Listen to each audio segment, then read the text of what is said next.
Declined. Fuck's sake. Something's got to give, though, Alex. Got an interview next week.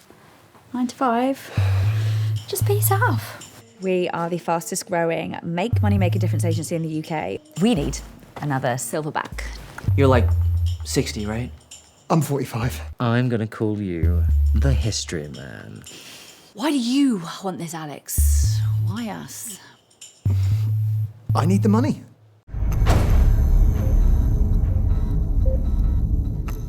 Hi and welcome to the SohoLIFF Spotlights. I'm Liz Farahadi and I'm very excited today to be joined by the awesome Henry Playfoot, who has a fabulous film screening with us called Just Be Awesome. How hard can it be? How hard can it be? It is pretty awesome though, isn't it? Which is pretty cool. Very kind. For people watching, without any spoilers, can you say a little bit about it? So it's a slice of life for a mid-40s freelancer. And he's run out of runway, as they say, and he's got to get a job. And he's been a freelancer for a long time, so he's faced with this situation, and he goes for an interview with a super cool agency who see him perhaps as a slightly past it gentleman, and he's got to sort of get into their stride to try and get this job, basically. So it's a culture clash piece, I would say. And it's done very, very well. It's ever so funny. I mean, is it from real experience? 100%. Yeah. I mean, it's almost a documentary. So I've spent a lot of time in the world. This is the agency world. So, you know, PR, comms, advertising. And I sat in a lot of meetings with the kind of characters that are in this short film. And the only way that I could cope with that was to think I will one day get my revenge. So this is a revenge piece, pure and simple. So that's what it's about. Oh, I love that. I mean, how hard is it to make something? Because it's really funny. Thank you. I mean, to make something so funny with something that could be actually.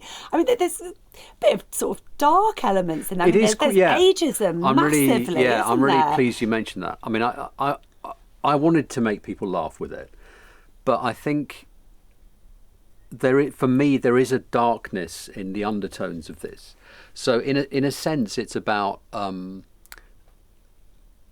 how do we find our place in a group, and how does a group find a place for a new person?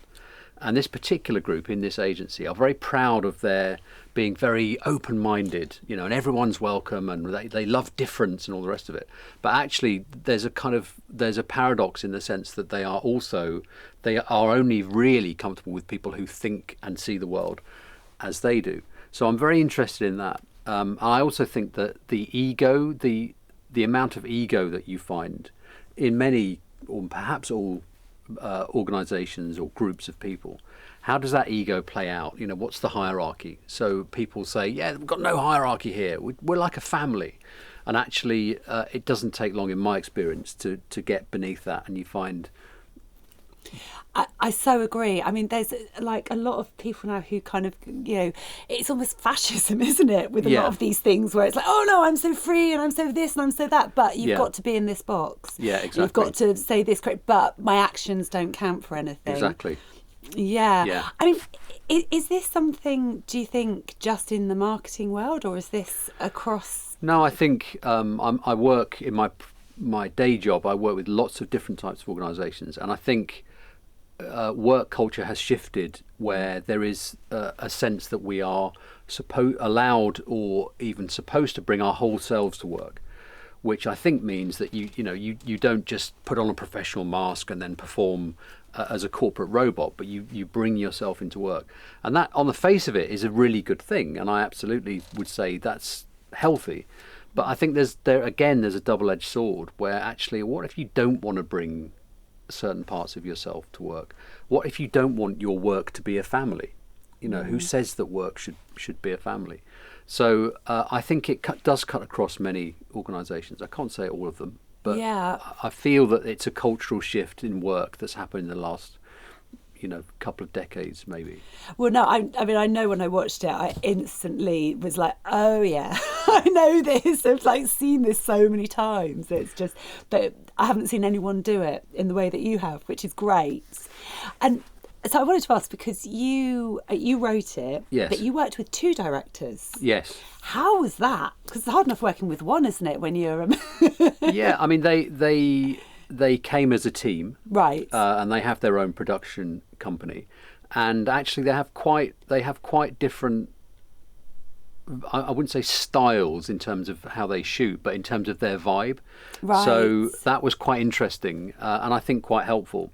So I can imagine if they were both the same kind of character. So one was much kind of more, Kringo is I would say more sort of contemplative, and asks quite sort of probing questions, and Ed is more dynamic and more kind of energetic. So I think they both brought different things to the process. That sounds like a nice balance. Yeah, I think it was. Yeah. It was. I mean, did the script change much? It really didn't, actually. Oh, wow. I mean, the script was taken from a pilot that I wrote a couple of years ago, and so the interview scene, was the sort of pivotal scene in this pilot.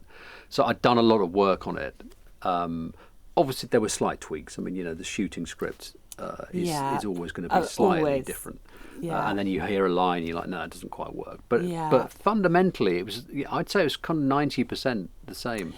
Wow, that's a respect to you. That's a Well, good, I mean, good writing. Yeah, I mean, I was very clear about some of the lines being very, very important. Yeah. And landing those jokes as I saw them. Yeah.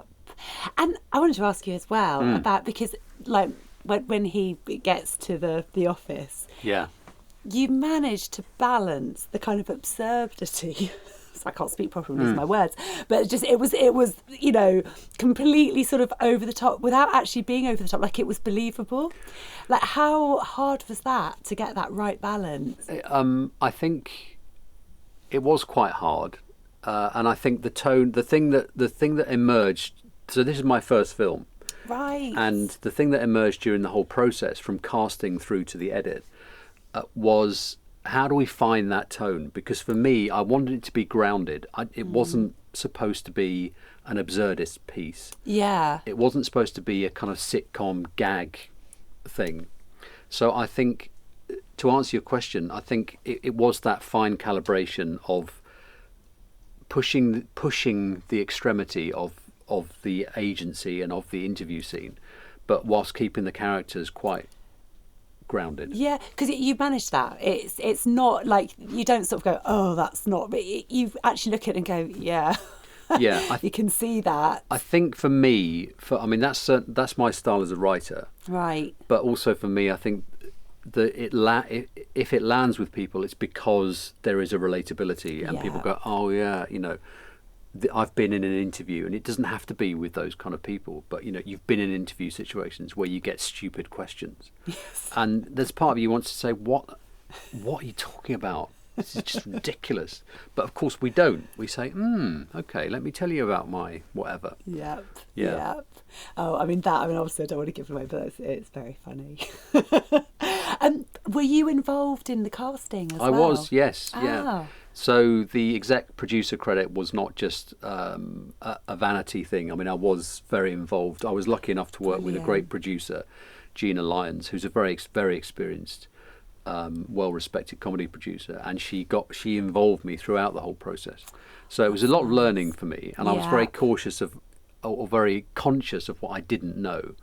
But I was given a voice throughout the process, That's great. including the edit, which was great. Yeah. Oh, so you got to sit in on the edit as well. I got to make some choices about Brilliant. the final, about once we got a rough cut, which bits were good. Yeah.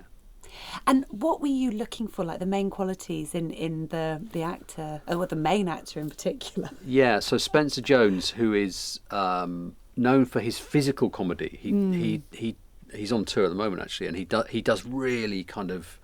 He trained as a clown, I think. Oh, did he? Yeah, so he's amazing physical comedian. So he dialed it right down, So he's very contained in this. He is very contained. So Yeah. for the what I was looking for Alex, the main character, was again that groundedness, and something of a sort of vulnerability, if you like. So he's looking at these people thinking, "Oh God, you're dicks," but he's not. But he's not a kind of out of touch, fuddy-duddy bloke in Marks and Spencer's chinos who plays golf. I didn't want it to go that far, so I wanted him to have that sort of be shocked at what he would have to deal with, but also be a little bit vulnerable as well, which I think he does very well. Oh, he was just perfect. I couldn't imagine anybody else. Yeah, he's actually very in that likable. role. He's got a very he's very you sort of warm to him. I think he's a sympathetic character. Yeah, and like you say, he's not over the top. And it's just and the whole sort of like age thing as well. It's kind of like seriously. Yeah. I think the risk is that it could come across as an old bloke fighting woke people. No, but and that's the last thing I wanted to do. No, it hasn't come across as that at all. That wasn't what I was looking for. So no. Yeah. And have you got any sort of ambitions to make it into a feature film? I don't. I have ambitions. I think it would work as a series. So I think in those characters, I think there's enough to sustain a series. Yeah. I don't see it as a feature. This one. I mean, it could be. I think comedy features are probably one of the hardest things to do. Oh my God. I mean, look, comedies are really hard. We get sent a lot of comedies and,